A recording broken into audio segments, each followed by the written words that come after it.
All right, what is up, everybody? Welcome back to the Libraries and Weight Rooms podcast. My name is DJ Ligori, and we are on episode number 178. And if you're watching this, you can see that we're not at our typical little office area, which is to my right over here. And there's a very specific reason as to why I'm kind of changing this up a little bit. So today is January 20th of 2025.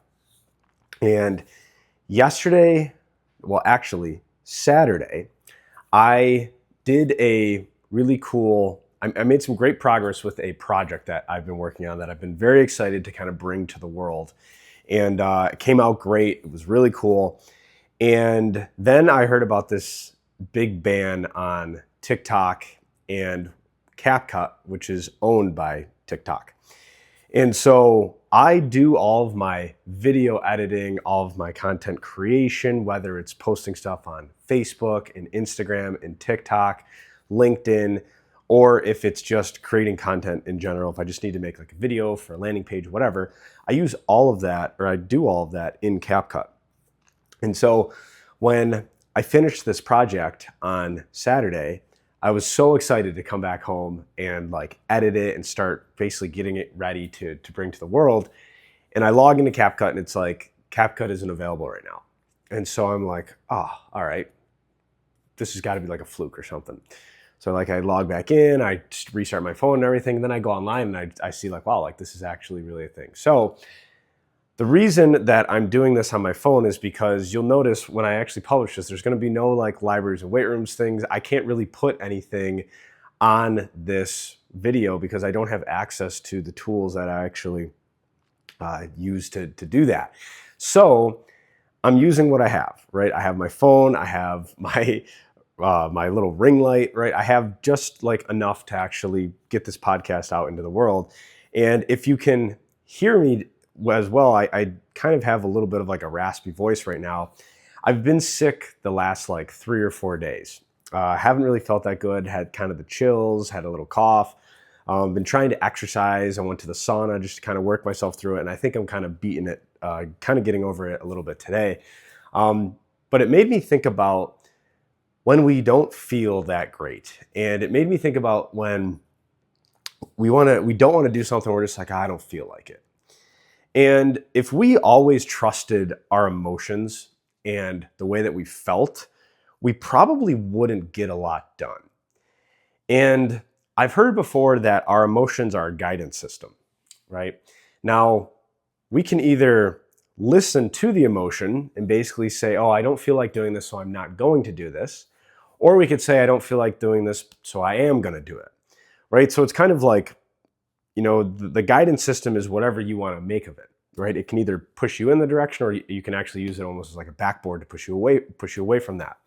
So I think the general idea of this lesson is we don't always have to believe what we feel, right? It's just kind of, it's a very similar, I think, to the way that we don't always have to agree with the thoughts that come into our head, right? Just because we have a thought doesn't mean it's a true thought. It's just something that happened to pop into our awareness and we just happened to focus on it at a point of time.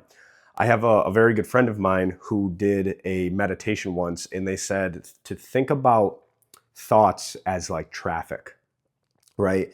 If you're standing on the side of the road and you're watching traffic, you can like look at a car and you can watch that car for a certain duration of time.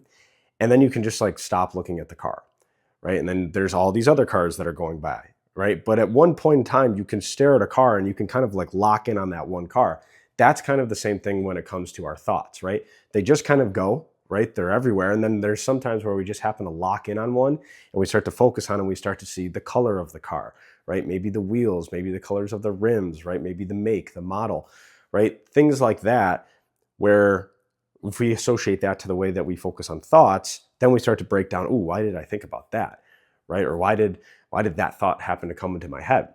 So we don't necessarily have to agree with those. We don't necessarily have to even give them a lot of attention.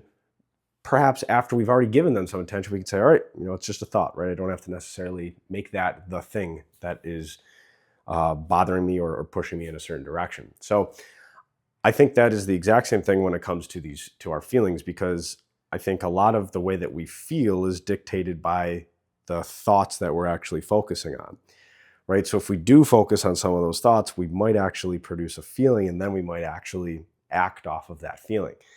So I think it's a lot of like mind management, right? And it's a lot to, I think, really truly digest in this, under 10-minute type of podcast here. But the main idea here is you don't always have to believe what you think and what you feel. Sometimes I truly believe that we can just operate almost on autopilot, right? Like I've talked about this before where it's like, there's been moments where I've woken up in the morning and I don't want to get out of bed. And I've told myself, well, what if I just got out of bed without thinking about it? And you just kind of like move in your, even though you don't feel that great, you're just moving, you're just doing something, and you stop thinking about the discomfort and you start just thinking about actually completing the little actions in front of you. So I think if we were to always just focus on the way we felt, right, let's go back to trying to wake up early in the morning.